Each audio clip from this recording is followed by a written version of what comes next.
بسم اللہ الرحمن الرحیم. السلام علیکم. کیپٹل ٹاک کے اسپیشل ایپیسوڈ میں آپ کو خوش آمدید کہتا ہوں. آپ جانتے ہیں کہ اس وقت پاکستان میں ایک بہت غیر معمولی صورتحال ہے. قومی اسمبلی کا ان کیمرہ اجلاس ہوا. سپریم کورٹ اور پارلیمنٹ کی محاذرائی جو ہے وہ آسمان کی انتہاؤں کو چھو رہی ہے. آج سپریم کورٹ نے اسٹیٹ بینک کو حکم دیا ہے کہ الیکشن کمیشن آف پاکستان کو براہ راست فنڈز جاری کر دیے جائیں 21 ارب روپیہ تاکہ پنجاب اور خیبر پختونخوا میں 14 مئی کو الیکشن ہو سکے. تو یہ جو صورتحال ہے اس میں پاکستان کی جو تمام بڑی سیاسی جماعتیں ہیں وہ یہ سوچ رہی ہیں کہ کیا کیا جائے اور پارلیمنٹ میں بات چیت بھی ہو رہی ہے. تو اس صورتحال میں آج ہم بات کریں گے سابق صدر پاکستان جناب آصف علی زرداری صاحب سے. بہت شکریہ آپ نے ہمیں ٹائم دیا. تھینک یو میر صاحب. جی السلام علیکم. بسم اللہ الرحمن الرحیم. بہت شکریہ. میرا آپ سے پہلا سوال یہ ہے کہ جیسا کہ آپ جانتے ہیں کہ آج سپریم کورٹ نے براہ راست اسٹیٹ بینک کو آرڈر کر دیا کہ یہ الیکشن کمیشن کو پیسے دیں اور کل ایک پارلیمنٹ کا جو قانون ہے ابھی وہ اس کا نوٹیفیکیشن نہیں ہوا اس پہ اسٹے آرڈر بھی دے دیا. یہ ساری صورتحال اس لیے پیدا ہوئی ہے کہ سپریم کورٹ کہتی ہے کہ پنجاب اور خیبر پختونخوا میں 90 دن کے اندر الیکشن کروایا جائے, خاص طور پر پنجاب میں. اور لگ یہ رہا ہے کہ آپ اور آپ کی جو اتحادی جماعتیں ہیں جو اس وقت حکومت میں ہیں وہ پنجاب میں الیکشن نہیں لڑنا چاہتی. تو اگر آپ راضی ہو جائیں, سپریم کورٹ کا حکم مان لیں, 90 دن کے اندر الیکشن پہ راضی ہو جائیں تو یہ سارا کرائسس ختم ہو سکتا ہے. بالکل ختم تو ہو سکتا ہے. میر صاحب مسئلہ کیا ہے؟ مسئلہ یہ نہیں کہ ہم الیکشن سے ڈرتے ہیں. ہم تو بی بی صاحبہ کی قیادت میں 14 سیٹوں پہ بھی آ کے نیشنل اسمبلی میں بیٹھے. جب بی بی صاحبہ نے کہا کہ ہاں برداشت کرو, تمہارے کو تو آپ کو تو قائد اعظم سے زیادہ ووٹ ملے ہیں, تو بات یہ نہیں ہے. بات یہ ہے کہ ٹائمنگز. اگر ایک دن پہ الیکشنز ہوتے ہیں پورے پاکستان میں دیٹ از اے ٹوٹل وہ دوسری سٹوری ہے, وہ کانسٹیٹیوشنلی رائٹ ہے.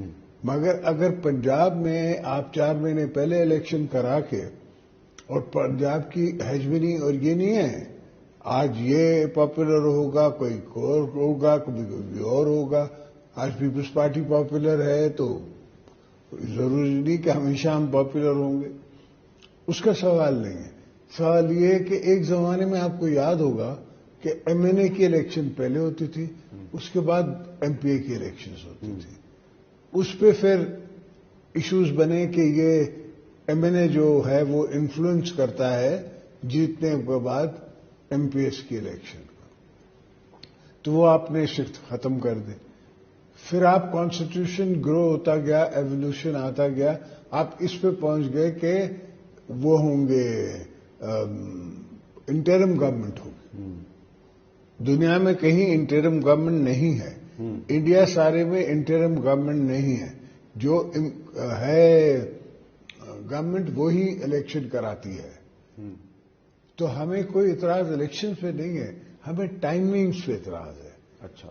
اور آپ کو بھی پتا ہے, مجھے بھی پتا ہے کہ بلوچستان میں انسرجنسی ہے, کے پی میں انسرجنسی ہے, سندھ میں سندھ کی انسرجنسیز ہیں. پھر کو 15 گروپ ہیں وہ دوسری بات ہے, مگر ہے. اب ان کو میں فارڈر کیوں دوں؟ پہلے میں نے ان کو این ایف سی ایوارڈ دے کے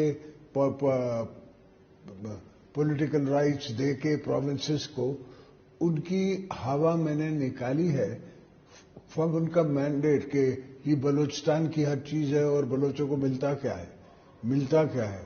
اب آپ خود بتائیں, آپ گئے ہیں اس جو ہم نے لوگوں نے ڈیم بنائے اور وہ پانی لینے کے لیے تیار نہیں ہے. میرانی ڈیم آپ کا پانی لینے کے لیے وہ غریب تیار نہیں ہے جس کی زمینیں غیر آباد ہیں.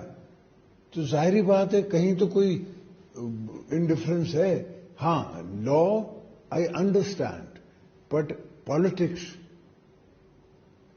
they don't understand. They mean the judges. اچھا. They don't understand. God forgive them for they do not understand. اگر بات مانی جاتی شہید سہروردی کی تو کیا کہتا تھا آپ کو کہ بنگلہ دیش ہم نے بنایا ہے، پاکستان ہم نے بنایا ہے، اور میرے پیچھے مجیب کھڑا ہے. خدا کے واسطے میری سنو، میرے پیچھے مجیب کھڑا ہے جو پاکستان نہیں چاہتا. ہم نے اس کی سنی نہیں. تو ایسی چیزیں ہوتی ہیں جو انفورسین سرکمسٹانسز میں آ جاتی ہیں، جن کو پتہ نہیں ہوتا، لوگوں کو، دوستوں کو پتہ نہیں ہوتا. یہ جب ریاست بنے گی ماں کی طرح، ماں کی طرح، ماں کی طرح، اب بن گئی ماں سے ریاست ماں کی طرح. مجھے آپ کو یاد ہے میں نے آپ کو کہا تھا کہ یہ جج جو ہے یہ پولیٹیشین ہے اور یہ پارٹی بنائے گا.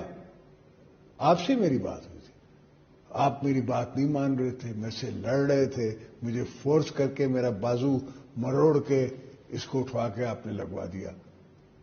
میں اکیلا نہیں تھا جناب چودھری اعتزاز ہاں سب میرے ساتھ سب ملا ہو. میں یہ نہیں کہہ رہا تھا، میرے سے کمیونیکیشن میں آپ تھے. جی چودھری اعتزاز مجھ سے کمیونیکیشن میں نہیں تھا، وہ کسی اور سے کمیونیکیشن میں تھا. جب اس کو میں نے کہا کہ میں ریسٹور کرتا ہوں تو اس نے کہا اچھا مجھے کچھ ٹائم دے دو میں ان سے بات تو کروں. تو وہ ہماری آفس سے اٹھ کے ایم ایس کے آفس میں جا کے بیٹھا اور وہاں سے اس نے اعتزاز کو فون کیا. آپ اعتزاز سے پوچھ لینا. چلے میں چودھری صاحب سے پوچھ لوں گا، لیکن میں نے پچھلے دنوں چودھری صاحب کی گفتگو سنی تو وہ بڑا اپریشیٹ کر رہے تھے کہ آصف زرداری صاحب نے مذاکرات کی تجویز دی ہے.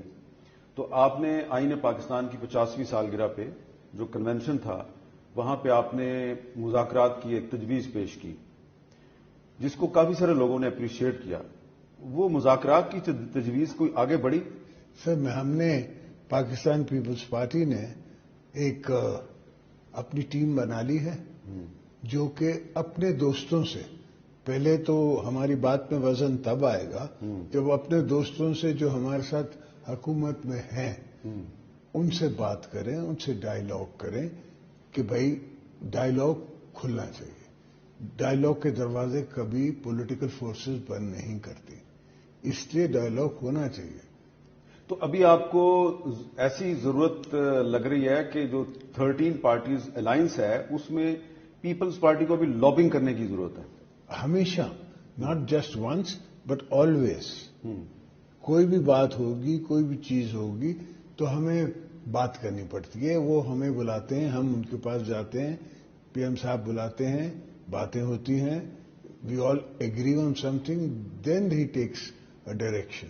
کافی کچھ کام تو آف کورس پرائم منسٹرز کا اپنا پروگیٹو ہے. جیسے finance is totally their prerogative, interior is totally ان کا اپنا پروگیٹو ہے.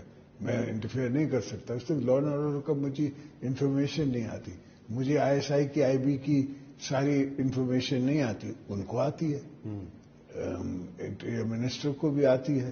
تو آبویسلی انہیں زیادہ پتا ہے، انہیں اپنے ڈپارٹمنٹس کے بارے میں زیادہ پتا ہے.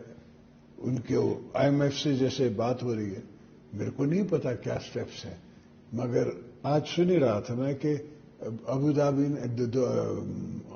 نے دے دیے ہیں ان کو کچھ پیسے جو دینے کا وعدہ تھا. تو اس سے یہ کہ آئی ایم ایف کے پیسے آنے میں آپ کو فائدہ ہوگا.